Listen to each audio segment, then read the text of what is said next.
আপনার সময় 5 মিনিট।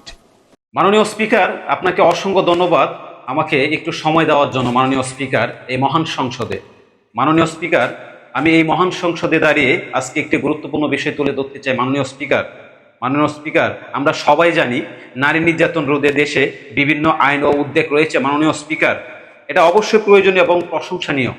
মাননীয় স্পিকার, আমি বলতে চাই, আমি একটি প্রশ্ন রাখতে চাই আজকে এই মানব সংসদে। মাননীয় স্পিকার, যদি কোনো পুরুষ নির্যাতনের শিকার হয়, মাননীয় স্পিকার, যদি কোনো ছেলে মানসিকভাবে শারীরিকভাবে অত্যাচারের শিকার হয়, তাহলে সে কোথায় যাবে মাননীয় স্পিকার? সে কোথায়, কার কাছে বিচার যাবে? এটার কোনো আমরা আইন দেখতে পাচ্ছি না মাননীয় স্পিকার। আমরা একটি সত্যকে প্রায়ই স্বীকৃতি করি মাননীয় স্পিকার, নির্যাতন শুধু নারীর উপরে হয় না, বরং পুরুষও নির্যাতনের শিকার হতে পারে মাননীয় স্পিকার।